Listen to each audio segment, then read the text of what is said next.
lo comentábamos un poco ayer porque justamente este lunes sucedió en el Fuero Correccional de La Plata, aquí en la ciudad, una audiencia en el marco del juicio contra Adrián Zamudio, ex delegado municipal de Melchor Romero, quien estaba enfrentando cargos por defraudación y adulteración de documento público. Lo hablábamos aquí en la radio, que es un juicio y una acusación muy vinculada con lo que fue su sinceridad, su honestidad a la hora de contar cómo fueron los hechos en el marco de la causa por la muerte de Emilio Uzcamaita Curi.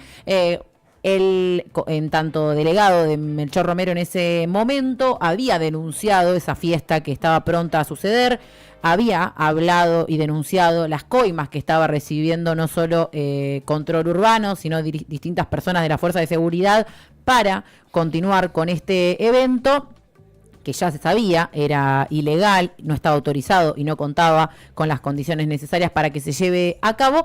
Y Zamudio termina enfrentando una causa armada, ¿no? Contra su persona, una causa muy, muy floja de papeles, algo que quedó comprobado y ratificado en el día de ayer cuando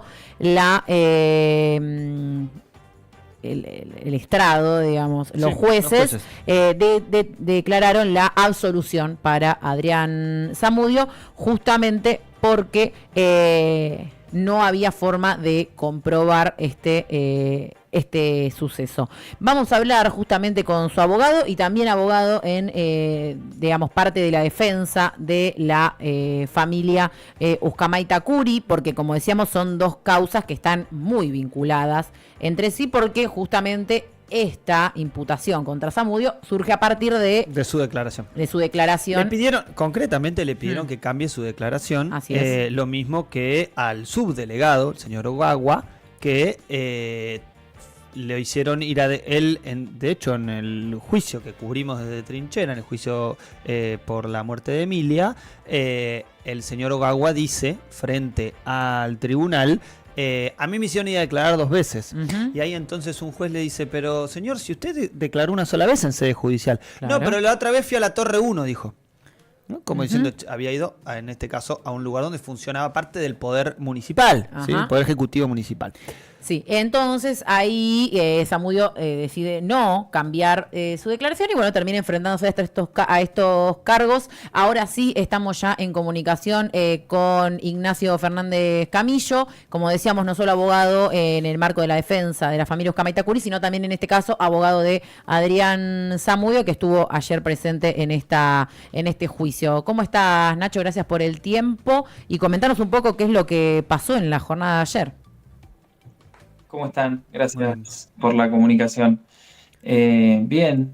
La jornada de ayer, el juzgado correccional número 4 absolvió a Adrián Zamudio a pedido de la propia acusación, que desistió de la misma.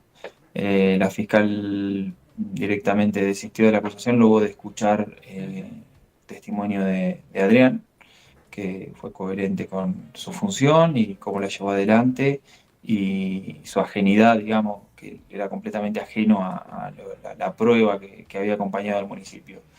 No así Ogagua, que era el subdelegado, que era el encargado de la caja chica, que era el que había firmado todas las facturas que estaban presentadas, y que es quien sí cambió la declaración que comentaban recién, no sé si estaban comentando eso. Su modificación de la declaración en realidad no fue hecha en la propia investigación por el homicidio de Emilia, sino que fue hecha en la Torre 1, en el área de legales, y luego, cuando fue a debate, en su declaración testimonial durante el debate, dijo que él había cambiado la declaración ahí. Es una cuestión particular que nosotros vimos en otras investigaciones, en otros juicios, particularmente de feriantes, en el cual también había testigos que referían que habían ido a la Torre 1 a declarar, a testificar, y que vinculamos de forma directa a lo que es la mesa judicial. Nacho, en este sentido, ¿quién había lanzado en primera instancia la acusación contra Zamudio y en qué queda la situación legal, si se quiere, o judicial de Ogagua, después de conocerse esta absolución? Ogagua estaba imputado en esta investigación y el fiscal no requirió la elevación a juicio por Ogagua. Así que su situación es que está imputado. La jueza correccional ni la fiscal decidieron iniciar nada. Fue algo conflictiva la audiencia, por lo cual no se le dio la palabra a la defensa en el cierre, digamos, luego de que pidió la absolución, cuestión que debió hacer. Y entendemos que hay desde el sistema de justicia, y esto lo marcábamos por ahí en nuestras redes y demás, una visión de cobertura de ciertas cuestiones, ¿no? Nos pasó sobre todo con la investigación que está abierta contra Juan Manuel Martínez Garmendia, Nelson Marino, que intentamos de que eso avance y, como quien dice, se tiran arriba de la granada, ¿no? Y tratan de evitar daños por fuera de los chivos expiatorios que utilizaron, que son solamente los empresarios, cuando el caso no solo es de los empresarios, que son los responsables del homicidio de Emilia, sino también de la corrupción que permitió que esa fiesta se realice. En el marco de eso, Adrián queda en el medio, Adrián Zamudio, digo, intentando de que la fiesta no se realice, haciendo todas las medidas que tuvo a su alcance como delegado de la localidad de Melchor Romero y como vecino también. Y bueno, le pasaron factura con esta investigación, que recordemos que es de 2016, o sea, llegó a juicio 9 años después. Bueno, Nacho, con respecto un poco a primero a esto que ayer lo comentábamos un poco, y es claramente, por lo menos lo analizábamos así, un vuelto en relación al rol que ocupó Adrián Zamudio con la situación del juicio por Emilia. Ahora, además de la fiesta, además de que aparentemente hubo situaciones irregulares para que la fiesta se realice, hay hechos que hablan un poco de una irregularidad, no solamente del funcionamiento del Poder Judicial, sino incluso una connivencia o una coordinación al menos con parte de lo que era en ese momento el Poder Ejecutivo Municipal. Ante eso, ¿no hay ninguna declaración ni de la Fiscalía ni de los jueces al respecto para avanzar en algún tipo de investigación? Absolutamente nada. De hecho, se le interrumpió durante su declaración a Adrián, intentando, o en realidad intentando no, logrando de que no hable de otro tema que no sea del manejo de caja chica y de cómo él trabajó, circunscribiendo únicamente a eso una situación que es extensiva a todo lo otro. Adrián igualmente lo declaró en el juicio de Emilia. Esa declaración fue acompañada de la investigación que estaba abierta, que cerró la fiscal Ana Medina, y que confirmó ese cierre el fiscal general Bogliolo. Además fuimos a Procuración y la Procuración dice que no tiene ningún tipo de intervención, así que estamos analizando el camino a tomar respecto de esos hechos de corrupción. Pero no hay ningún tipo de medida, ni la hubo tampoco por parte del Tribunal Criminal número 3. Eso también hay que resaltarlo.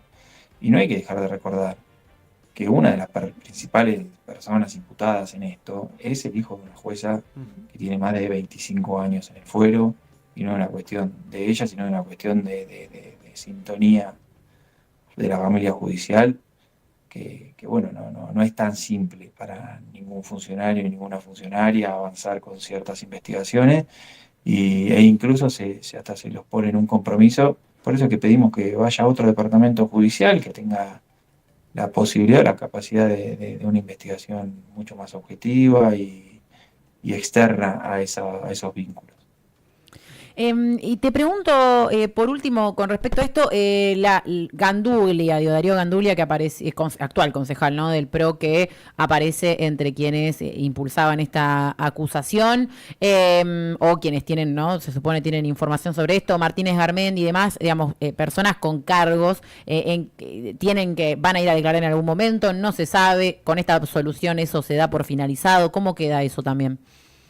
Con la absolución se da por finalizado, se desisten todos los testimonios, claro, por lo que Darío Gandulia no tiene que ir a declarar.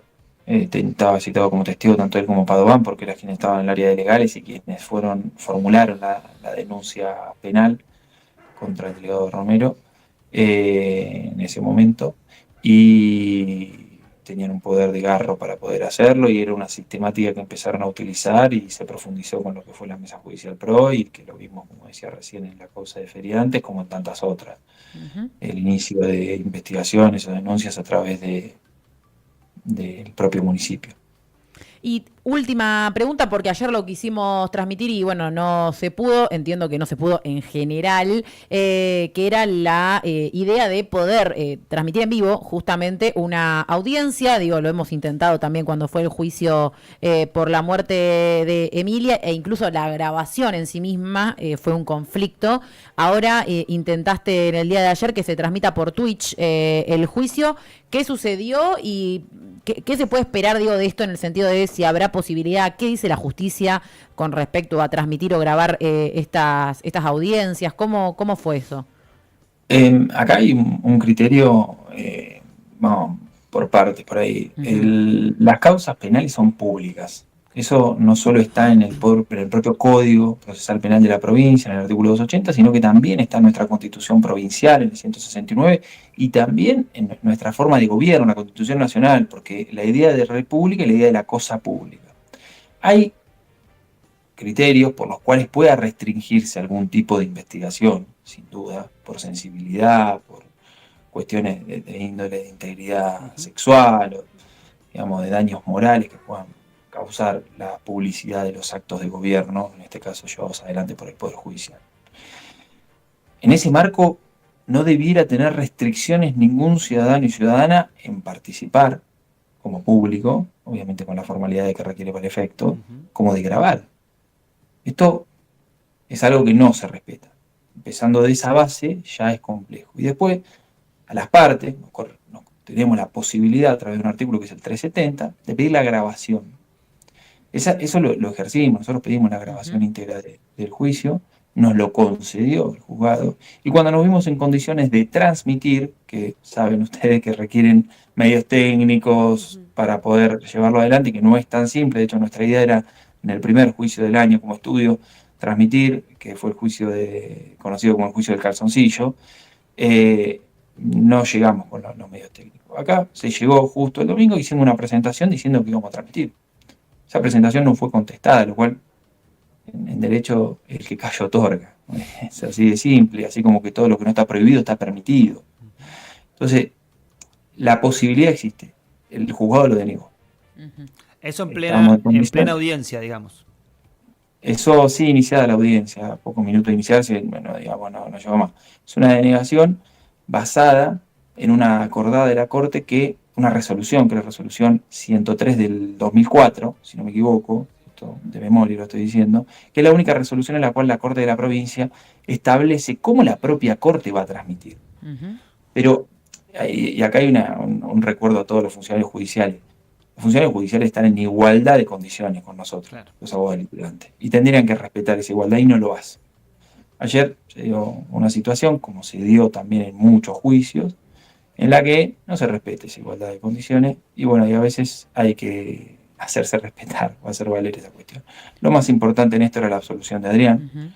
Nosotros tenemos claro lo importante, pero no dejamos de ver las formas. Entonces, esa resolución de la Corte habla solamente de la función de la Corte y vamos a profundizar ese camino y este año, al menos del estudio, tenemos 6 juicios ya designados en los cuales, llegado el caso, hay muchos que son de violencia de género, abuso sexual y demás, no vamos a pedir una transmisión desde ya y vamos de hecho, a oponernos en su caso, pero en otros sí vamos a pedir la transmisión y vamos a tratar de llevarlo adelante porque también depende mucho de los medios técnicos, no es algo simple, pero nos parece algo importantísimo precisamente para la publicidad de los actos. No solo también de gobierno del Estado, sino también profesionales. Uno valora lo que hace y valorar lo que hace es precisamente mostrarlo también. Sí, sobre todo también porque uno pensaría que no hay ningún escollo sobre todo en la transmisión, como bien decías, obviamente depende qué delitos se esté juzgando, pero uno creería que no habría ningún escollo que dificulte esta situación, más allá de una cuestión que no solamente es de análisis de cómo funciona el Poder Judicial, sino una cuestión real, que es esta cuestión de hablarnos de varios peldaños más arriba, que bueno, es algo que de alguna u otra manera hay que torcer. Y esto lo dice el propio Poder Judicial. Hay resoluciones en las cuales los jueces dicen que hay una pérdida de legitimidad absoluta del Poder Judicial. Y las podría citar, de hecho yo las cito esas resoluciones. No es que ellos son ajenos y desconocen que hay una pérdida de legitimidad del sistema de justicia. Sí, sí. O sea, tener más de la mitad de la población carcelaria presa preventivamente, siendo inocente, es un síntoma de eso. Tener la crisis que tienen en victimología, digamos que no hacen un abordaje adecuado de las personas que sufren delito, es un índice.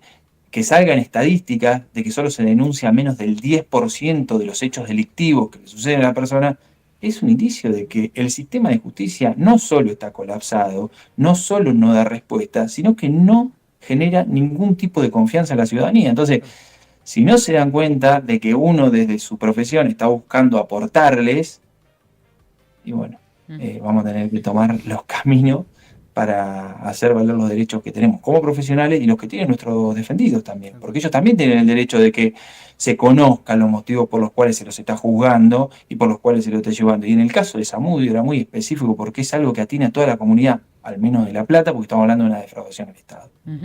Y él llegaba ahí después de 9 años, necesitaba esa, si se quiere, redención de algo que no cometió. Pero totalmente. Bueno, iremos trabajando. Ignacio, gracias por el tiempo y estaremos al pendiente. A ustedes. Un fuerte abrazo. Estamos hablando. Ignacio Adiós. Fernández Camillo, en este caso, bueno, en su rol de abogado del equipo de abogados junto a Andrés y también a Adrián Rodríguez Santinao, de Adrián Zamudio, ex delegado de Melchor Romero, acusado por defraudación del Estado, un cargo del cual fue absuelto por, dijo, ¿no? Mismo retiro de la acusación por parte de la Fiscalía, porque no había ni una prueba de eso. Que la única prueba no lo comprometía a él, digamos, ¿no? Claro, Eso o sea, claro, las pruebas comprometían a su segundo, que, loco, todo no fue llamado ni elevado a juicio. Que como trabaja con los que estaban en el Poder Ejecutivo y coordinan en la Torre 1 junto con el Poder Judicial, no va a pasar nada. Así estamos. Y nosotros nos vamos escuchando un tema y volvemos, querida Delfina Venecia, rápidamente.